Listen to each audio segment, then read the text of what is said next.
Welcome to the study centre. दोस्तों, study centre में आपका स्वागत है। जो भी लोग बिहार दरोगा के वैकेंसी का वेट कर रहे थे उनके लिए खुशखबरी है।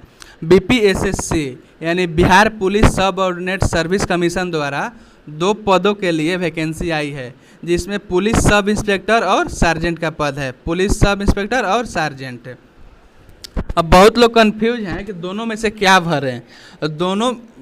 दोनों बहाली के लिए आपको एक ही फॉर्म फिलअप करना है। उसमें आपको चॉइस देना होगा। 1 नंबर पे आप एसआई दे सकते हैं या फिर 1 नंबर पे सार्जेंट दे सकते हैं। बात करते हैं सब इंस्पेक्टर और सार्जेंट में अंतर क्या होता है। तो जो एसआई का बहाली है, तो एसआई का जो ड्यूटी लगता है वो फील्ड वर्क होता है और सार्जेंट का होता है ऑफिशियल वर्क। एसआई का ड्यूटी आपको पुलिस थाना में लगता है और सार्जेंट का आपको पुलिस लाइन में ड्यूटी लगता है। सब इंस्पेक्टर का काम है जिस थाने में आपका ड्यूटी है उस क्षेत्र में न्याय व्यवस्था को लागू करना, और सार्जेंट का काम होता है जो भी उसके जूनियर हैं उनका ड्यूटी लगाना, या फिर ड्रेस व्रेस बांटने के लिए आता है या फिर हथियार बांटने के लिए आएगा, तो वो सब काम होता है सार्जेंट का। अब बात करते हैं इसके ऑनलाइन। जो फॉर्म फिलअप होगा वो ऑनलाइन होगा और 16/8 यानी 16 अगस्त से फॉर्म फिलअप स्टार्ट हो जाएगा। और लास्ट डेट कब है? 24/9/2020 यानी 24 सितंबर तक फॉर्म भरा जाएगा।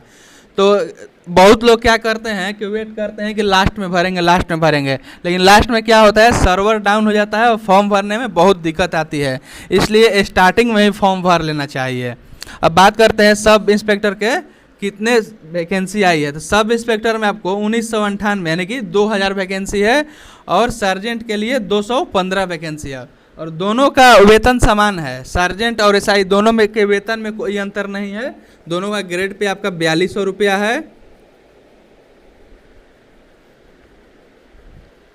अब बात करते हैं लिखित प्रतियोगिता परीक्षा की। इसमें आपको 2 एग्जाम देना होगा, एक पीटी का और एक मेंस का। उसके बाद फिजिकल होगा। तब पीटी में आपको 100 प्रश्न पूछे जाएंगे जिसमें 200 अंकों का होगा और अवधि होगी 2 घंटे के, यानी 2 घंटे में आपको 100 प्रश्न बनाने होंगे जो कि 200 अंकों के होंगे। उसमें आपको मेंस में क्वालिफाई करने के लिए 30% अंक लाना अनिवार्य है। 30% यानी 200 में 30%, 60 नंबर आपको लाना अनिवार्य है। और जो भी वैकेंसी है उसका 20 गुना मेंस के लिए चयन किया जाएगा, यानी कि 2213 वैकेंसी है टोटल। तो 44,260 अभ्यर्थियों को मेंस के लिए क्वालिफाई किया जाएगा। और आगे बात करते हैं मेंस एग्ज़ाम के लिए। तो मेंस एग्ज़ाम में आपको 2 पेपर देना होगा, एक हिंदी का और दूसरे सामान्य विज्ञान का। उसमें साइंस, सिविक्स, ज्योग्राफी, गणित सारे कुछ रहेंगे। और प्रथम पत्र में आपको 200 अंकों का हिंदी का एग्ज़ाम होगा जिसमें 100 प्रश्न होंगे और इसमें आपको 30% अंक लाना अनिवार्य है, यानी कि 60 नंबर लाना अनिवार्य है प्रथम में। उसके बाद आपका सेकंड पेपर होगा जिसमें 100 प्रश्न होंगे 200 अंक का। उसमें आपको सामान्य विज्ञान, नागरिक, इतिहास, भूगोल और गणित और रीजनिंग के प्रश्न पूछे जाएंगे। और दोनों चरणों में पीटी और मेंस दोनों में आपको गलत उत्तर के लिए 0.2 अंक काट लिया जाएगा। अब बात करते हैं अगर मेरिट बनाते समय अगर 2 लोगों के अंकों में टाई हो गया, यानी 2 लोगों का समान नंबर आ गया, तो उसके लिए क्या किया जाएगा, उनके डेट ऑफ बर्थ के अनुसार यानी जो उम्र में बड़े होंगे उनको प्राथमिकता दी जाएगी। जन्म तिथि के आधार पर किया जाएगा, अर्थात उम्र में वरीय अभ्यर्थी मेधा क्रम में ऊपर रहेंगे। यदि दोनों का डेट ऑफ बर्थ भी समान है तो उसके बाद शैक्षणिक योग्यता के आधार पर यानी जो ज़्यादा पढ़े लिखे रहेंगे उनको पहले प्राथमिकता दी जाएगी। यदि दोनों समान पढ़े लिखे भी हैं तो जो मैट्रिक का मार्कशीट होता है उस पर नाम में अंग्रेजी वर्णमाला के अनुसार यानी ABCD जिनका नाम पहले आता है उनको प्राथमिकता दी जाएगी। अब बात करते हैं फिजिकल के लिए। फिजिकल में कौन क्वालिफाई करेंगे। तो जो मेंस का सेकंड पेपर होगा उसमें यदि अनुसूचित जनजाति है, अनुसूचित जाति है या फिर सभी वर्ग के महिला के लिए 32% अंक लाना अनिवार्य है। 32% यानी 64 नंबर लाना है। और जो अत्यंत पिछड़ा वर्ग है उनके लिए भी 34% है। और पिछड़ा वर्ग के लिए यानी OBC के लिए 36.5% है, यानी 73 नंबर। और जनरल कैटेगरी के हैं उनको 40% नंबर लाना अनिवार्य है, यानी कि 80 नंबर। यानी जो जनरल कैटेगरी के हैं वो मेंस में 80 नंबर लाते हैं तभी वो फिजिकल के लिए क्वालिफाई करेंगे। अब बात करते हैं अभ्यर्थियों की शैक्षणिक योग्यता, यानी कि 1 अगस्त 2020 तक आप किसी मान्यता प्राप्त विश्वविद्यालय से ग्रेजुएशन होने चाहिए। आपका ग्रेजुएशन कंप्लीट रहेगा 1 अगस्त 2020 तक, तभी आप इस फॉर्म को फिलअप कर सकते हैं। अब बात करते हैं एज की। यदि आप सामान्य कोटि के यानी जनरल कैटेगरी के हैं, पुरुष हैं, तो आपका न्यूनतम उम्र 20 वर्ष होना चाहिए और अधिकतम 37 वर्ष। कब? 1 जनवरी 2020 को। 1 जनवरी 2020 को आपका न्यूनतम उम्र 20 वर्ष और अधिकतम उम्र 37 वर्ष होना चाहिए। यदि आप पिछड़ा वर्ग से आते हैं तो आपको न्यूनतम उम्र 20 वर्ष और अधिकतम 40 वर्ष होना चाहिए। यदि आप महिला वर्ग से आते हैं, किसी भी कैटेगरी के हो, महिला के लिए न्यूनतम उम्र 20 वर्ष है और अधिकतम 40 वर्ष है। अब बात करते हैं हाइट की। यदि आप सामान्य वर्ग या फिर पिछड़ा वर्ग से आते हैं और पुरुष हैं तो आपको न्यूनतम हाइट होना चाहिए 165 सेंटीमीटर। 165 सेंटीमीटर। यदि अत्यंत पिछड़ा वर्ग या फिर अनुसूचित जाति, अनुसूचित जनजाति और पुरुष हैं तो आपको 160 मीटर हाइट चाहिए। और सभी वर्ग के महिलाओं के लिए हाइट चाहिए 155 सेंटीमीटर और न्यूनतम वजन होना चाहिए 48 किलो, जो कि पिछले बार था 160 सेंटीमीटर, जो कि हाई कोर्ट में केस चला था, उसके बाद हो गया 155 सेंटीमीटर।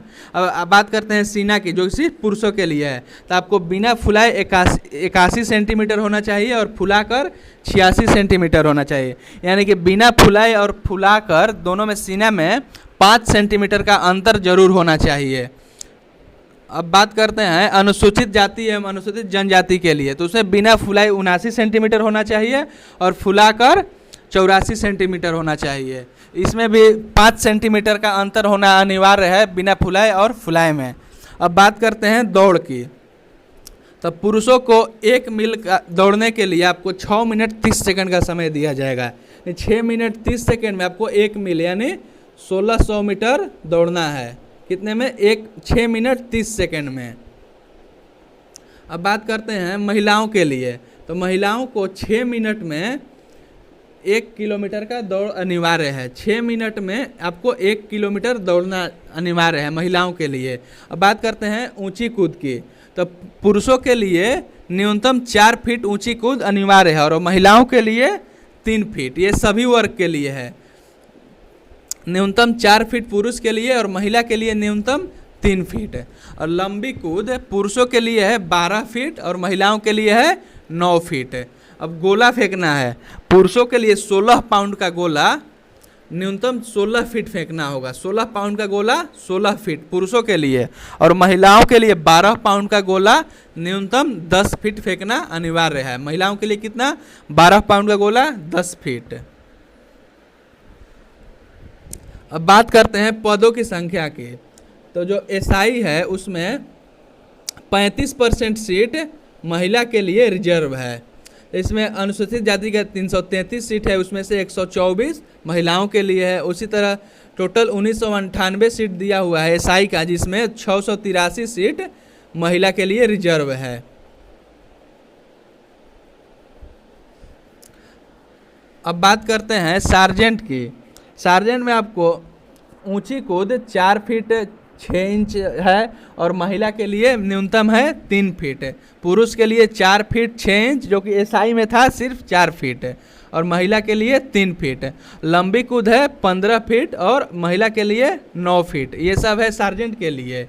गोला फेंकना है आपको 16 पाउंड का गोला 20 फीट फेंकना है, और एसआई में ये क्या था? 16 पाउंड का गोला 16 फीट फेंकना था, और महिला के लिए 12 पाउंड का गोला 10 फीट फेंकना अनिवार्य है। अब इसमें बात कर लेते हैं सीट की सार्जेंट में। तो सार्जेंट में भी आपको महिला के लिए 35% सीट रिजर्व है। तो अनुसूचित जाति का 34 सीट है, जिसमें 15 महिला के लिए है। उसी तरह टोटल इसमें 215 सीट है, उसमें 76 महिला के लिए रिजर्व है। अब बात करते हैं आप फॉर्म फिलअप कैसे करेंगे। तो फॉर्म फिलअप करने के लिए आपका जो नाम है और 10th क्लास के जो मार्कशीट पे जो नाम है वही नाम होना चाहिए फॉर्म में, और उसमें आप मिस्टर, श्री, श्रीमती या फिर ये सब कुछ नहीं लगाना है, उपसर्ग कुछ नहीं लगाना है, सिर्फ आपको नाम लिखना है। यदि आप एक सर्विसमैन हैं तो आपके पीपीओ में जो नाम होगा वही नाम आपको लिखना होगा, उसमें भी आपको मिस्टर, श्रीमती ये सब नहीं लगाना है। अगर आप बिहार गवर्नमेंट के एम्प्लॉय हैं तो आपको जो 10th क्लास का प्रमाण पत्र या सरकार द्वारा दिया गया कोई भी आधिकारिक दस्तावेज के अनुसार होना चाहिए आपका नाम।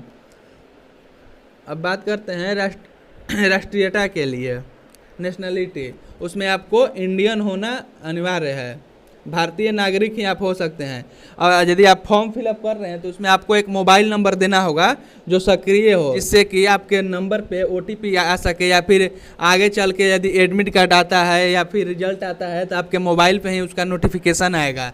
तो एक ऐसा मोबाइल नंबर उसमें डालना होगा जो सक्रिय हो, और एक ईमेल आईडी भी होना अनिवार्य है, क्योंकि ईमेल आईडी का आप प्रयोग करेंगे क्योंकि BPSC admit card download, check, user result आदि सभी महत्वपूर्ण संवाद भेजेगी। यानी कि आपके ईमेल आईडी पे ही इसमें यदि जो भी एडमिट कार्ड आता है या फिर रिजल्ट आता है तो उसका नोटिफिकेशन भी आपको ईमेल पे आ जाएगा। और यदि आप बिहार के निवासी हैं तो आपको डोमिसाइल होना बिहार चुने, यदि बिहार से बाहर के हैं तो डोमिसाइल में आप नहीं चुने। अब बात कर लेते हैं डेट ऑफ बर्थ की। 10th के मार्कशीट पर आपको 1 जनवरी 2020 को यदि आप जनरल कैटेगरी के पुरुष हैं तो आपको न्यूनतम उम्र 20 वर्ष होना चाहिए और अधिकतम 37 वर्ष होना चाहिए। EWS के लिए भी 20 वर्ष और 37 वर्ष, BC EBC के लिए 20 और 40 होना चाहिए अधिकतम उम्र, और SC ST के कैटेगरी में आते हैं तो आपका न्यूनतम 20 वर्ष होना चाहिए और अधिकतम 42 वर्ष होना चाहिए। यदि आप महिला श्रेणी में हैं, सामान्य जनरल कैटेगरी में है, तो आपको न्यूनतम उम्र होना चाहिए 1 जनवरी 2020 को 20 वर्ष और अधिकतम 40 वर्ष होना चाहिए। यदि आप SC ST से आते हैं तो आपको न्यूनतम 20 वर्ष होना चाहिए और अधिकतम 42 वर्ष होना चाहिए। अब बात कर लेते हैं फॉर्म भरने में कितना पैसा लगेगा। तो आप यदि आप जनरल कैटेगरी के पुरुष या महिला हैं तो आपको 700 रुपया लगेगा। यदि EWS के हैं तो उसमें भी आपको 700 लगेगा। EBC BC हैं तो उसमें भी 700 लगेगा। यदि आप SC ST कैटेगरी से आते हैं तो उसमें आपको 400 रुपया लगेगा। अब बात करते हैं फॉर्म भरते समय जो फ़ोटो उसमें हम लोग डालेंगे वो फ़ोटो कैसा होना चाहिए। तो फ़ोटो पासपोर्ट साइज होना चाहिए जो 3.5 सेंटीमीटर गुना 4.5 सेंटीमीटर का होना चाहिए, और उसका जो फ़ोटो का साइज़ है वो 25 KB से कम होना चाहिए। 25 KB से ज़्यादा फ़ोटो नहीं होना चाहिए। यदि आप फ़ोटो खिंचवाते समय ध्यान रखना है कि फ़ोटो में दोनों कान स्पष्ट रूप से दिखाई देना चाहिए, और फ़ोटो खिंचवाते समय आपको टोपी या फिर काला चश्मा ये सब नहीं पहनना है। और उसमें हस्ताक्षर भी यानी आपका सिग्नेचर भी अपलोड करना होता है हिंदी और इंग्लिश दोनों में, जो कि वो 25 KB से ज़्यादा नहीं होना चाहिए। सिग्नेचर भी हिंदी और अंग्रेजी में दोनों में अपलोड करना है जो 25 KB से ज़्यादा नहीं होना चाहिए।